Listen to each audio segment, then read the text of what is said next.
Hey guys, Boz here. We're going to take a quick look at a game called Optika. Now I want to mention right off the bat, I got a review copy of this game. Obviously that won't influence if I like it or don't like it, but I just want you to know right off the bat. So in this game, it's a puzzling game, and I love puzzling games. Your job is to get the light from the emitters, which are the thing at the bottom, that little donut-shaped thing. And you want to get the light into the receptor, which are the bigger circles. Now this receptor here can only receive green light, but I had to move the emitter to get it in place. In a lot of cases you can't move the emitter, but you have mirrors and other devices that you can use to get the light to the receiver.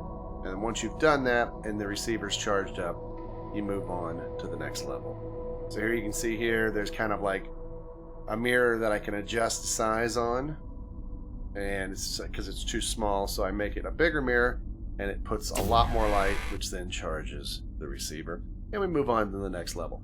Now remember, these are the tutorials. They're not that hard. It kind of walks you through it.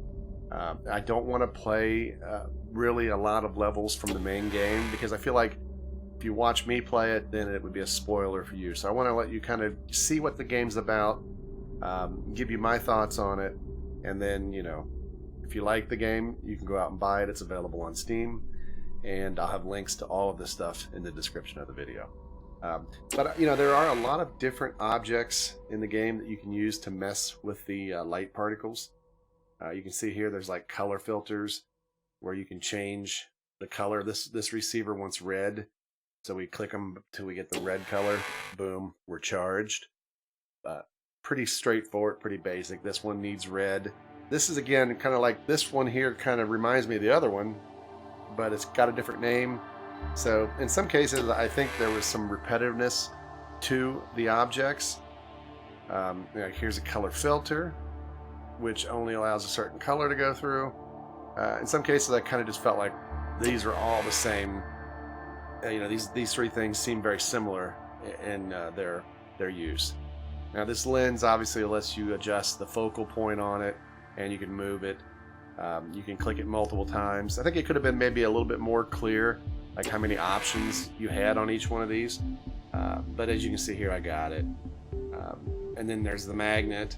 So I mean, there was just a whole plethora of options to play with. This game is really a lot of fun.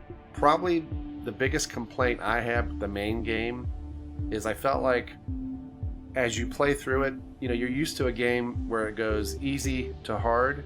Sometimes I felt like some of the levels got easy again, like super simple, like I only had to do very little, and boom, I was through it. And then they would get harder again.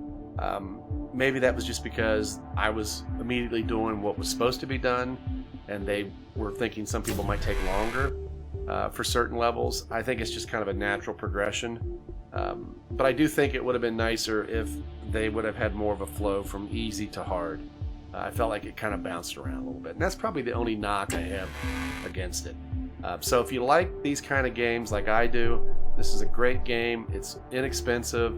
It's available on Steam. I'll have a link to the Steam page for it and a link to the developer's website.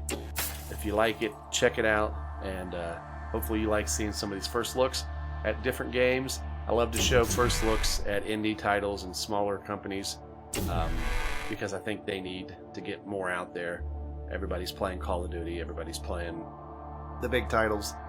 This is a great title. Check it out. If it's something you like, buy it, and hopefully you have fun solving all of the levels.